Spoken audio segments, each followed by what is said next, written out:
welcome to Macros With Mythili, our weekly program where we take a hard look at all the major macroeconomic issues and developments in the country.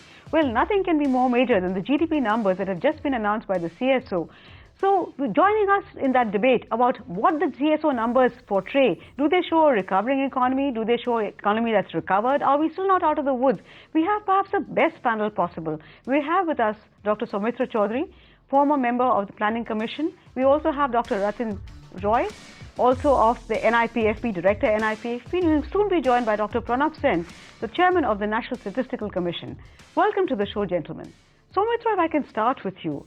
Are you pleasantly surprised by the numbers, or do you think we've really kind of put the doubting Thomases in their place? Or is there the scope for much further improvement? Are we way below our potential?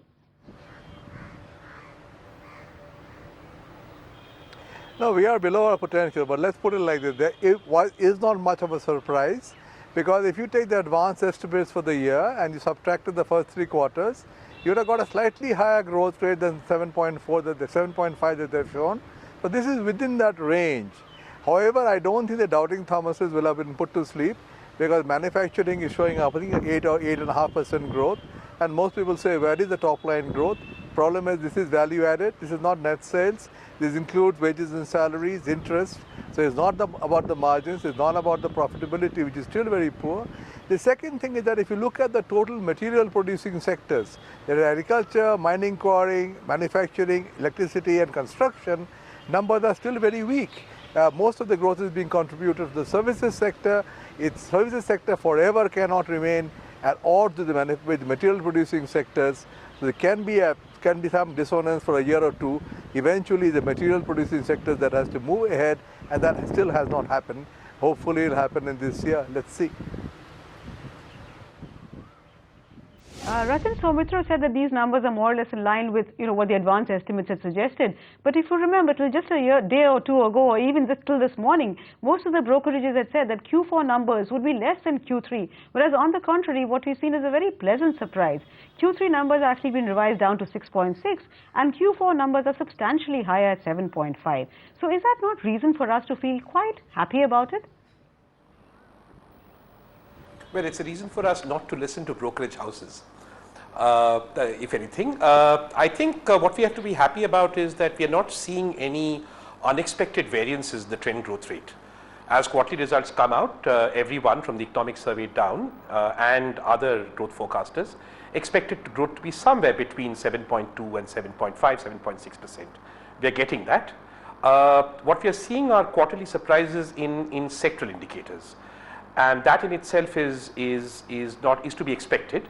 But overall, I think, yeah, this actually shows that we are on a growth path which is being confirmed time and again to be predictably within the range that you would want it to be, were the economy back to be on track towards its potential. Soumitra, you talked about many sectors, particularly mining. Yes, has been quite disappointing. But is it not good news that manufacturing has done, such a tremendous job? It's quite a turnaround. And given the fact that the government is trying very hard to kind of improve the share of manufacturing, the growth rate in manufacturing, after all, Make in India is all about increasing manufacturers' growth rate. So should we not be happy about that?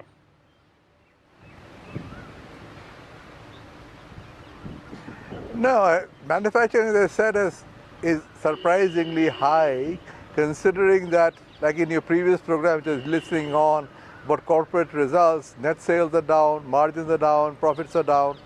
The problem is that we do this on a constant price basis, and in the last quarter there's a negative inflation of 2.odd%. So essentially, if you say current price is actually lower than the constant price growth, there are these oddities about the last quarter manufacturing growth. We know in real terms, I think the material producing sector is yet to see the bounce that we are hoping to see. I hope that this year this will happen. If some of the road construction takes off, some of the other kind of infrastructure projects take off, it will happen. But it hasn't happened yet, so let's not put too much emphasis on 8.6. It's partly because there's negative inflation in that quarter. And if you look overall, essentially the first 2 quarters that will be marked down are quarters because agriculture was bad in the Kharif season. That's what's pulled it down. Manufacturing was very bad in Q3. So that's pulled it down. And so this is a mixed picture in the sense that It's an economy still in a sense treading water, but it can pick up steam in the current year. It's not an economy going downhill. That is not the right interpretation. At the most, you can say it's economy trading water, maybe improving at the margin, but still under a lot of pressure. On corporate balance sheets under pressure, P&Ls are under pressure, which makes investment a challenge. So as I said, I hope this year there will be more positive positive developments which will push the material producing sectors up. Eventually the service sector, the servicing sector, if the material goods producing sector do not move up, there is a limit to how much growth you can get purely from services. Pranav, yours is perhaps the most authoritative voice on these numbers. So how would you look at these numbers as an economy that is out of the woods, or do we still have a long way to go? Well, Mythili, this is difficult to answer because I don't think as an economy we were ever in the woods. We are hanging around the fringes at best. Think of the story that these numbers are telling us. What we're saying in effect is that, look, the value added wasn't as bad as everybody was making it out to be. It wasn't bad for two reasons. Number one was that efficiencies had gone up. The value added per unit of value of output went up over a period of 3 years by nearly 20%. I mean, that is not trivial. The second is that your salaries and wages in the corporate sector went up sharply, including in manufacturing. So, whenever people start really crying about the corporate profitability is not being that great, said, look, at the end of the day, you guys are paying higher wages. So something's happened in the, the valuation of their workers in corporate India, which seems to be very positive in my mind. Pranav, let me pin you down on that, 2 points in that. One, you said efficiency of corporate India has increased dramatically. But are we seeing that improvement in ICOR, number one? Number two is wages and salaries have increased so significantly. How come there isn't sufficient demand and industry is complaining of underutilization of capacity? Well, because remember, corporate India accounts for only 4% of employment. You're not going to get a whole lot of effect on demand. And as far as the ICOR because is corporate concerned? India is paying better. Okay. You see, as far as the ICOR is concerned, well, efficiency, as I said, efficiency is a firm level idea, but ICOR is more general. And the fact of the matter is, we've got parts of the economy, particularly the power sector, which is really the worst, where you have a huge amount of investment which is just sitting around doing nothing. The fact of the matter is that even in manufacturing, I think the capacity utilization is still subpar. So there is slack in the economy, but efficiency is really, you're talking about how much you're spending to produce 1 unit of output. It's not about how well you're utilizing your capacities. That's a capacity utilization issue. So much, one of the numbers in the CSO estimates that we've got today is that of gross fixed capital formation. And there again, there is some heartening news in that gross fixed capital formation has gone up from 3% last year to 4.6%. Does that again presage a sharp recovery next year, or in this fiscal rather?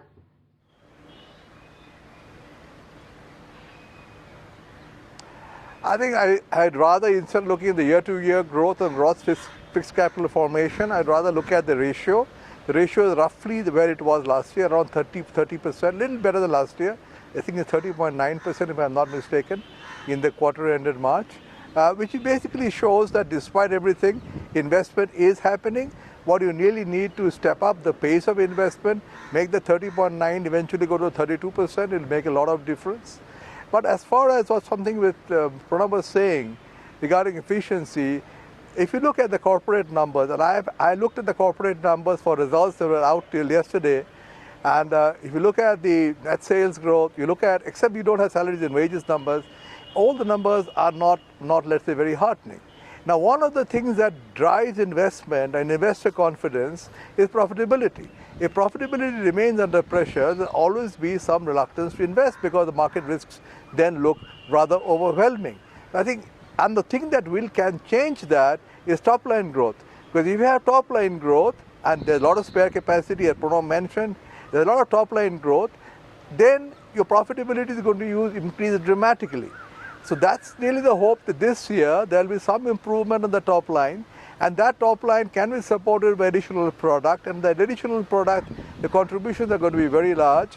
Therefore, profitability will take a boost. When profitability takes a boost, investment will take a boost. Now, one more thing regarding the power sector. If you look at power sector generation growth, earlier it was a supply constraint. There wasn't enough coal, power plants could not be completed because somebody is holding up some clearances. Now that is not a problem, coal availability is there. If you look at the outage report, so power sector generation from December has been in the low single digits, about 3%. In April actually it's been negative. And if you look at the daily outage reports, it's not because there isn't enough coal, but because there's no schedule, which means there's no demand. We've got to ask ourselves the question, in a country where we know that there are power cuts, we know the power is still a problem, there is no demand for power. Something is clearly wrong. We have the supply situation in hand, but the demand situation is not in hand. And I think that's where the focus of attention has to be, to improve demand. We are not that much a supply constrained economy, the demand constrained economy today.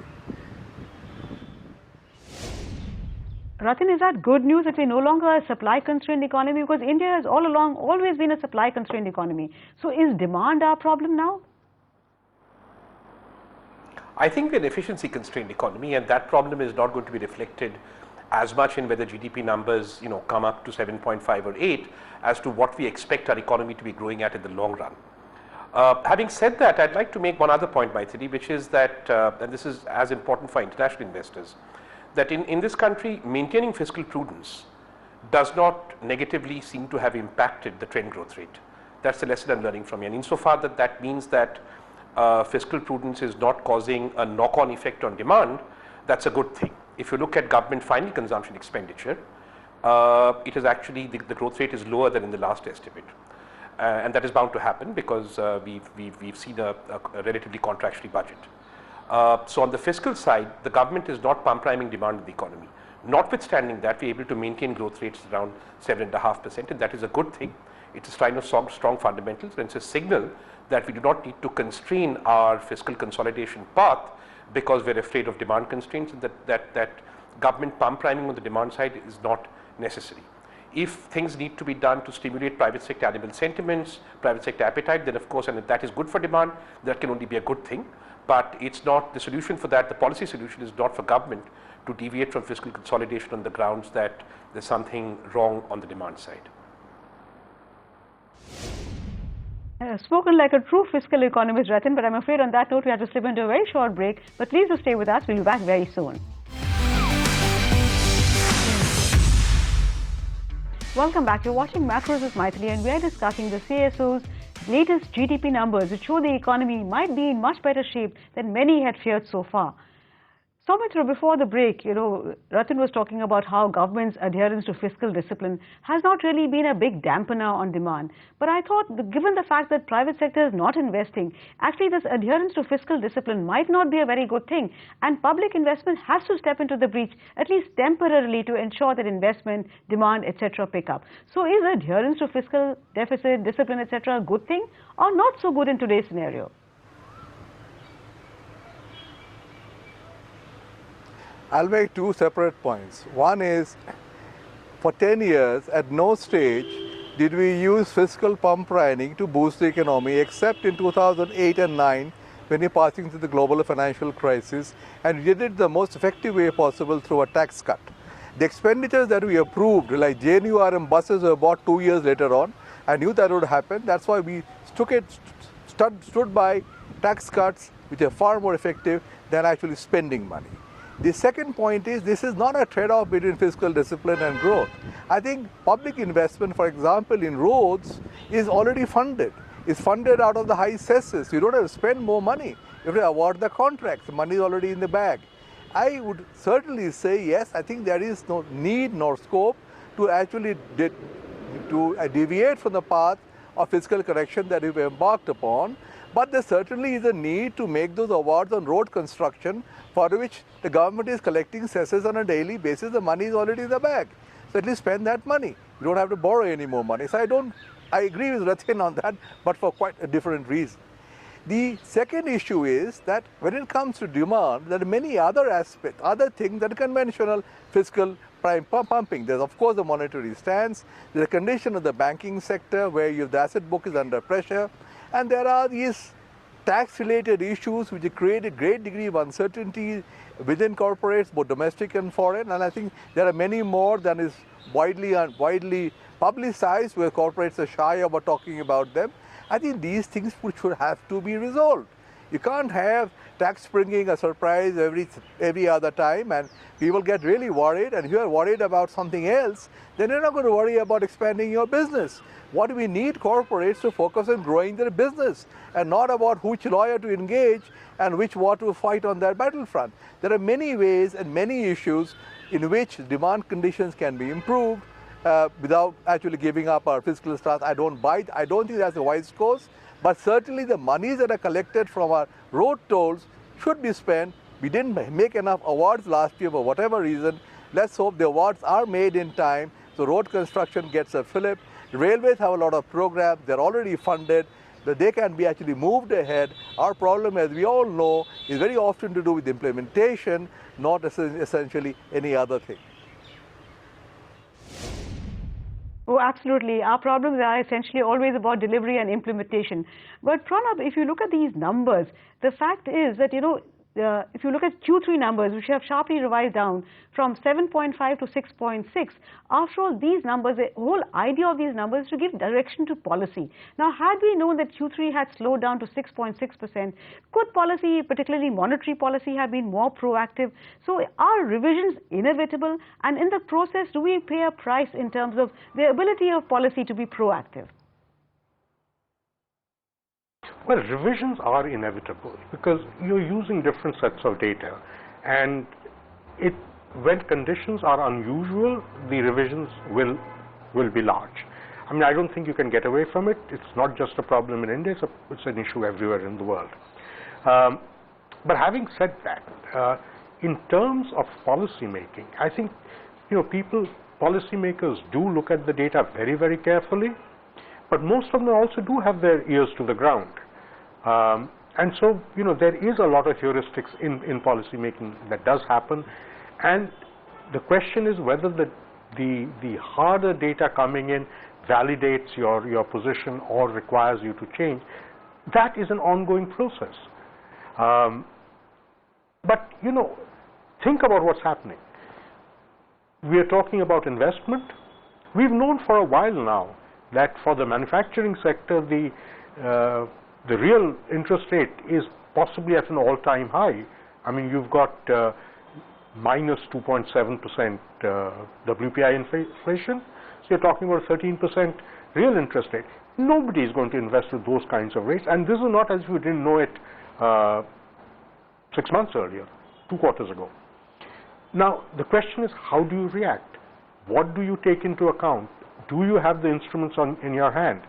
We talked about the role of fiscal policy in all of this. Fiscal policy is not necessarily about the annual numbers. They're also about timing. When do you do particular things? When do you make a particular expenditure? These things count, and these require, I think, a degree of nuancing of the fiscal side, which we really don't have. Absolutely, but it's not just fiscal policy that's about timing, so is monetary policy, Rathin. So if I can throw this to you, I know you are a fiscal economist, but since Pranab has raised the issue about timing, can one say that monetary policy is also about timing and interest rates are much too high? We should have cut them some time ago maybe, particularly because the RBI should have read the writing on the wall. Would you concur with that, Rathin? Monetary policy is about inflationary expectations, not about the actual rate of inflation. One of the prices you pay for what has happened over the last 10 years, and I agree with Soumitra, not just in roads, but also in health and education, is systematic spending of money without results. The macroeconomic result of that is inevitably a high inflation regime, which is what we have been facing. What we are now seeing the government of the central bank doing is taking very patient, calibrated steps to reverse that trend of inflationary expectations. It is only when that trend reverses and expectations move into at least a medium-term channel where inflationary expectations are low, and there's no indication coming out from the RBI's annual expectation survey that is happening anything at the pace that we'd like to see it happening, that you can begin to look at interest rates in a fine-tuning sense. At the moment, I'm afraid the message has to be a little hard. We also have to remember that as Shomitra was rightly saying, it's not just interest rates that are causing credit demand not to pick up. In the case of infrastructure, thanks to prudential norms, our banks are maxed out infrastructure lending. You would, to change that, you would need to do a couple of things. You need to change those norms, and that's not fully in our hands. Those are international norms. Or you would need to change the state of health of the bank's balance sheets, which in turn involves medium-term, substantial fiscal investments being made essentially by government on bank balance sheets. In that regime, interest rates will need to go down slowly, and other things will have to be done to improve manufacturing productivity, balance sheet profitability. I don't think the time is as of yet ripe, and I agree with what the governor's stance has been on this, to start fine-tuning interest rates on a quarterly or bi-quarterly basis to calibrate expectations based on the latest data of the day that comes out. Growth rates are on trend. Inflation is on trend too. It is perhaps lower than target now, but that can only serve to affect expectations in the near future positively. And your achedin in terms of inflation will come when we can show that we can credibly stick to the inflation targeting band that has been declared recently by the governor, which we should expect to see next year. And then the time will come when we will be able to credibly calibrate interest rates in a manner that does not jeopardize over the overall macroeconomic stability. Soumitra, Ratan's sympathies are clearly with the governor, not with the corporates. And yes, it's true, interest rate is not the only factor. But in today's scenario, when the budget is already done, and the only thing we can really look forward to is the monetary policy, is there a case for cutting interest rates, particularly when central banks all over the world have aggressively cut rates?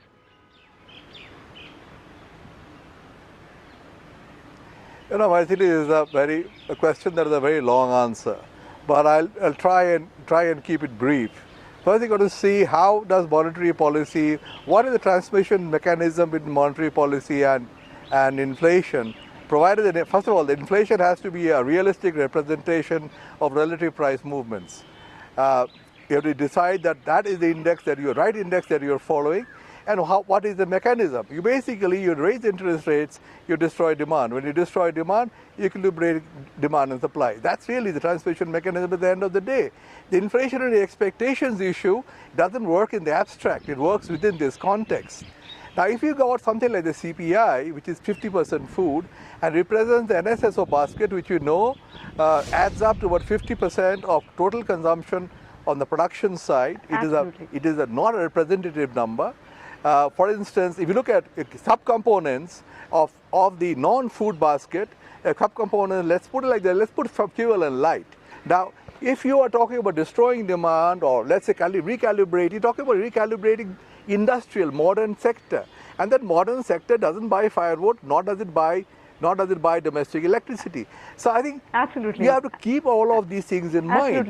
When you look at industrial area, annual weights in the industrial area are actually in consonance with the NAS, which is the CPI is not in consonance with the NOS. Is it the right index to follow? Which is why once upon a time we used to follow both the index. We used to look at both and try to see the mid path. So there are all these issues. So expectations always sounds nice because it sounds very, very abstract, but it is within a context. So how much more demand can you do? You can keep on cutting demand, but you're not going to have any effect on the demand for non-leveraged items. In the United States, CPI is to some extent leveraged. So the consumer demand is leveraged. So what you do with monetary policy has effect on consumer demand. I mean, you have to look at the totality of it. You can't just look at one thing. Absolutely, there are lots of other issues. For instance, tomorrow you actually have lower interest rates. My bank balance sheets become stronger. My bond yields become profit. What did Bernanke do at the end of the day? He recapitalized the banks without spending a single federal dollar. So, it's a long answer. I didn't want to get into it. Okay? Yeah, it is a long answer, and actually the Indian economy is much more complicated than really a half-hour discussion cannot do justice to it. But we've come to the end of our program. Thank you so much, gentlemen, Pranab, Ratan, as well as Soumitra for joining me, and thank you very much also for watching. But we'll be back next week with yet another edition of Macros with Mythili. Till then, it's thank you and goodbye from all of us at ET Now.